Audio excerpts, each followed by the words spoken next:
Amit Shah ji, I challenge you to have a debate on the three press conferences. मेरे यहाँ बोलने का क्रम मैं तय करूंगा। इस तरह से नहीं चलेगी संसद। मान्यवर, उनको धैर्य रखना चाहिए मेरा जवाब सुनने का। आपने अगर अमित शाह जी का रिस्पॉन्स देखा, ये घबराया हुआ रिस्पॉन्स है। और हमारे यहाँ कुछ परिवार ऐसे हैं जो पुश्तैनी वोट चोरी करते। इसके पीछे जो थिंकिंग थी वो हमें सबसे पहले बताएं। उसमें क्यों उत्तेजित हो रहे हो आप? हाँ, आपके 2-2 मिनट में खड़े होने से थोड़ी जवाब देते रहेंगे। नो, माननीय गृहमंत्री। मान्यवर, वोट चोरी किसको कहते हैं वो मैं बताना चाहता हूँ। और हमारे यहाँ कुछ परिवार ऐसे हैं जो पुश्तैनी वोट चोरी करते हैं। अच्छा, बोलिए आप। हाँ, बोले आप बोले। हाँ, बोले आप बोले। स्पीकर सर, मेरा कल एक सवाल था जो हिंदुस्तान के इतिहास में पहली बार डिसीजन लिया गया कि इलेक्शन कमिश्नर्स को फुल फुल इम्यूनिटी दी जाएगी। ठीक है, ये है ना, इसका जवाब इसका पीछे मैं खत्म नहीं किया सर। इसके पीछे जो थिंकिंग थी वो हमें सबसे पहले बताएं। ठीक है। दूसरी बात, नहीं, हरियाणा की जहां इन्होंने बात की, इन्होंने एक उदाहरण लिया, वहां पर अनेक उदाहरण हैं। वो भी आपने दिया था ना। 19 वो भी आपने दिया था, इसलिए दिया वो भी। 19 लाख वहां के फेक लोग वो उदाहरण आपने दिया था, इसलिए उसका जवाब दिया। और ये भी हमें बता दीजिए, actually let us have a debate on my press conference. Let us go. Let us have very good idea. Let us have a debate on my press conference.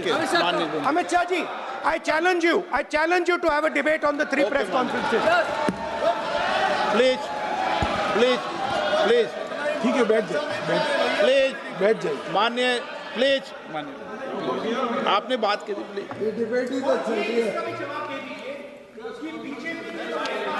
Uttar Pradesh में और हरियाणा में दोनों चुनाव में वोट कैसे दे रहे हैं, प्लीज ये भी जवाब दे दीजिए।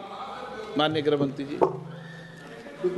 मान्यवर, पहली बात मैं स्पष्ट करना चाहता हूं, मैं 30 साल से विधानसभा और संसद में जनप्रतिनिधि के रूप में चुनकर आता हूं। मुझे लंबा अनुभव है संसदीय प्रणाली का। विपक्ष के नेता महोदय कहते हैं कि पहले मेरी बात का आप जवाब दीजिए, मैं सुनना चाहता हूं। आपकी मुनसफी से संसद नहीं चलेगी। मेरे यहाँ बोलने का क्रम मैं तय करूंगा। इस तरह से नहीं चलेगी संसद। मान्यवर, उनको धैर्य रखना चाहिए मेरा जवाब सुनने का। इनकी एक बात का जवाब मैं दूंगा, मगर मेरे भाषण का क्रम वो तय नहीं कर सकते, मैं करूंगा, क्योंकि मैं बोल रहा हूं।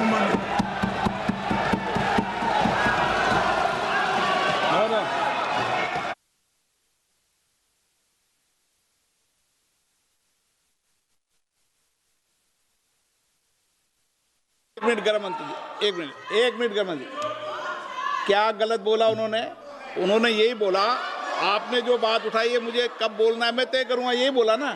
उसमें क्यों उत्तेजित हो रहे हो आप? हाँ, आपके 2-2 मिनट में खड़े होने से थोड़ी जवाब देते रहेंगे। नो, माननीय गृहमंत्री, नहीं होगा। मैं आपको फिर मौका दूंगा, आपको।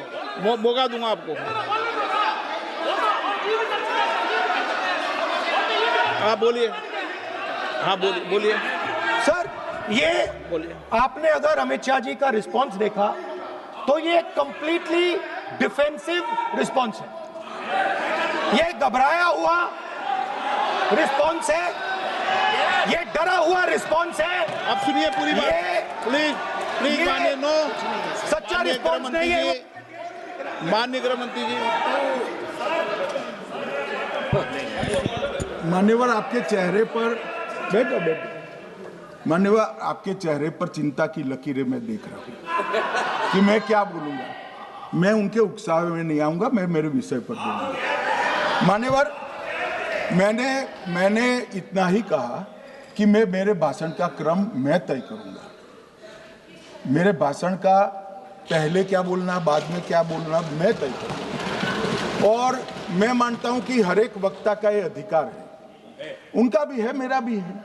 कल वो बोल रहे तो हम ऐसा थोड़ी ना बोले आप झूठ क्यों बोल रहे हो, हम नहीं बोले, नहीं बोल सकते साहब। वो माननीय विपक्ष के नेता है, वो बोल सकते अपना भाषण मान्यवर। और मैंने तो ये भी कहा, मेरा पूरा भाषण छूट कर कुछ बच जाता है तो आप पूछिएगा, मैं जवाब दूंगा। मगर अब धैर्य भी चाहिए और सुनना भी चाहिए, दोनों चीजें करनी पड़ती है। मान्यवर, वोट चोरी का कोहराम बचा। मैं वोट चोरी किसको कहते हैं वो बताना चाहता हूं। वोट चोरी के 3 आयाम हैं मान्यवर। एक तो मतदाता नहीं है, मतलब योग्यता नहीं है, और आप वोटर बन जाते हो तो वोट चोरी माना जाएगा। दूसरा, आप गलत प्रकार से चुनाव जीतते हो तो वोट चोरी माना जाएगा। और तीसरा, जनादेश को डिफाई करते हो, मतलब वोट के विपरीत आप कोई पद प्राप्त कर लेते हो तो भी एक प्रकार से वोट चोरी होता है। अरे सुनो ना, क्यों जल्दबाजी करते हो मानिकम, क्यों? अब मैं 3 वोट चोरी की घटनाएं बताना चाहता हूं। सबसे पहली घटना हुई आजादी के बाद, देश का प्रधानमंत्री तय करना था।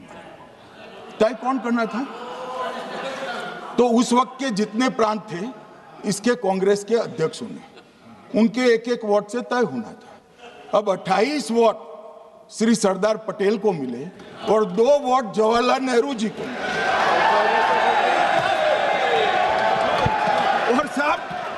और साहब प्रधानमंत्री जवाहरलाल जी बने।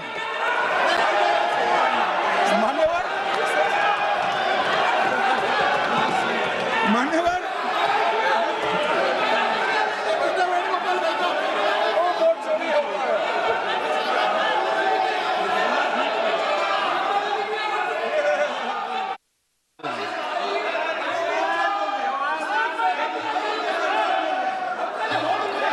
प्लीज, माननीय गृह मंत्री जी, माननीय गृह मंत्री जी, प्लीज।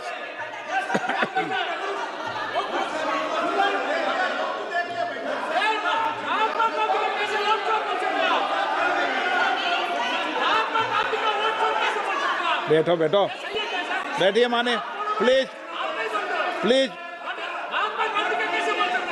प्लीज।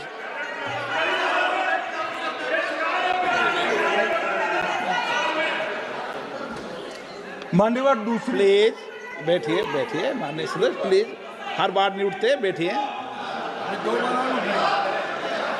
मान्यवर, दूसरे प्रकार की वोट चोरी और नैतिक तरीके से चुनाव जीतना, ऐसी वोट चोरी भी भूतकाल में एक बार हुई थी। श्रीमती इंदिरा गांधी रायबरेली से चुनी गई। इलाहाबाद हाईकोर्ट में श्री राजनारायण पहुंचे कि चुनाव नियमों के अनुसार नहीं हुआ।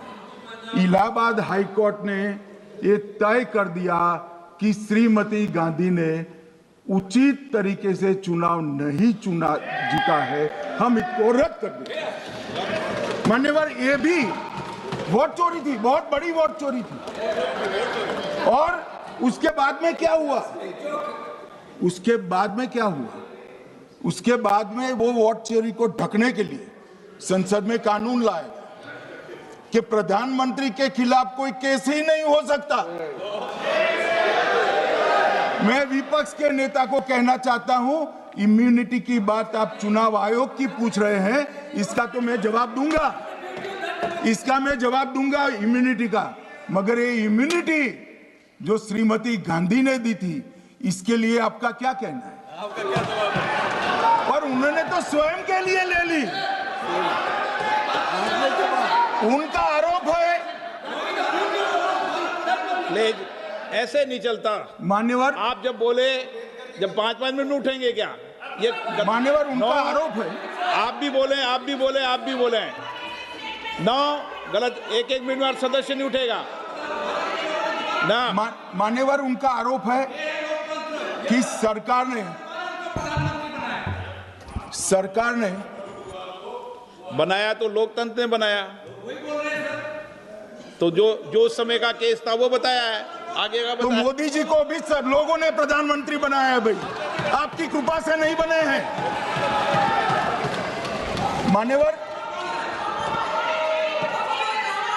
मान्यवर नो प्लीज से माननीय तरीका ठीक नहीं है आपका, 2-2 मिनट में उठना।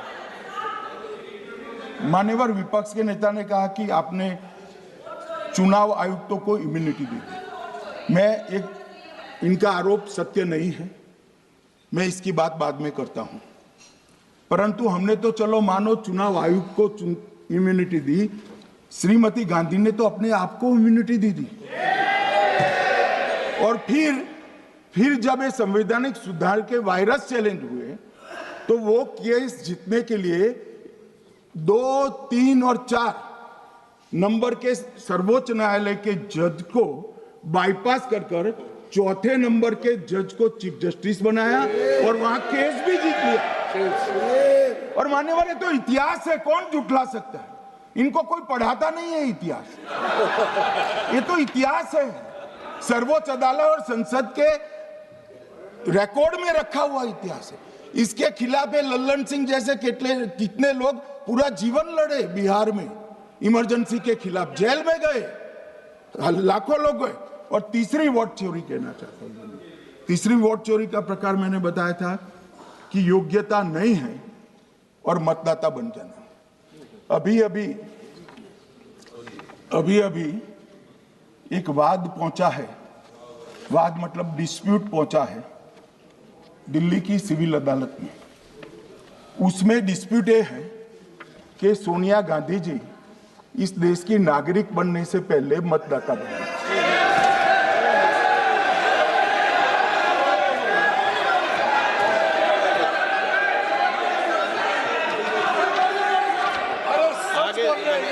आगे सुनो, बोल क्या रहे, पूरी बात तो सुनो। मान्यवर,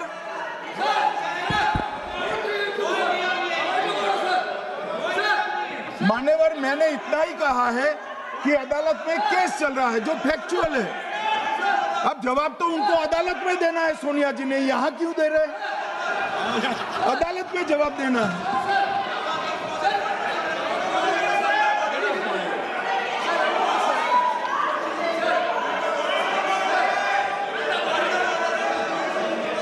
बीच के भाषण में पॉइंट ऑफ ऑर्डर नहीं होता।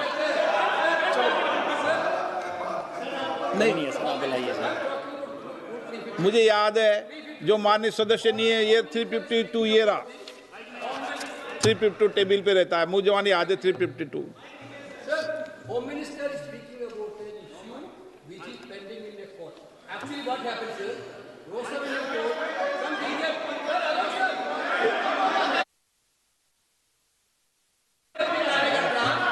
filed a case on Madam Sonia Gandhi's voting on that 80. Sir, that Ross Avenue court dismissed that case without, there is no substance in that case. After that, the same person given an appeal. Gandhi not even voted in that election. I am challenging Home Minister. Okay. Sonia Gandhi not even voted that election. Can you prove it? Can you prove it? Sir, misleading statement a Home Minister doing. Sir, you are. What is this, sir? एक minute please दादा, एक minute please. No, बैठिए। No मान्य please. देखिए मान्य सदस्य, 2 दिन से मैं चर्चा को सुन रहा हूं और 2 दिन से चर्चा को सुन रहा हूं और 352 आपने भी पढ़ा है, मैंने भी पढ़ा है, ठीक है ना। कई बार इधर से भी उधर से भी इस विषय को कई बार बोला गया है। जब डिबेट चलती है उसके संदर्भ में कई विषयों को बोला जाता है, ठीक है ना। और इसीलिए सुनिए बात, माननीय गृह मंत्री जी ने, आपने आधी बात सुनकर हर 2-2 मिनट में उठने लगोगे, ऐसे चर्चा नहीं होती। आप उनकी पूरी बात को सुनिए, क्या संदर्भ था, उन्होंने कोई फैसला नहीं दिया है, उन्होंने एक जानकारी जो आई है वो जानकारी सदन के पटल पे रखी है। अब मुझे सुनिए तो, अब आपने एक मुद्दा खड़ा किया, मुझे जवाब तो देने दीजिए। मान्यवर, मैंने कुछ ऐसा नहीं कहा, मैंने सिर्फ इतना कहा है कि एक वाद दायर हुआ है दिल्ली की अदालत में, मैंने कोई कंक्लूजन नहीं कहा। मैंने कहा कंक्लूजन कहा, मैंने कोई कंक्लूजन नहीं कहा। कंक्लूजन तो जब उनका नोटिस का जवाब वो दे देगी तब अदालत देगी, तब फिर से बताऊंगा मैं। मगर अभी तो मैंने सिर्फ इतना कहा है कि वहां एक केस रजिस्टर्ड हुआ है जिसमें श्रीमती गांधी को नोटिस इश्यू किया है। इसमें इतने लाल पीले होने की जरूरत क्या है? मान्यवर, हम सबका साझा दायित्व है, हम भी विपक्ष में बैठे, हम चुनाव जितने जीते हैं इससे ज्यादा हारे हैं। हम लोगों का तो एक प्रकार से पौना जिंदगी ही विपक्ष में ही चला गया, चाहे राज्य हो या केंद्र हो। कई चुनाव हमारे, हमने चुनाव आयुक्त और चुनाव आयोग पर कभी आरोप नहीं लगाए।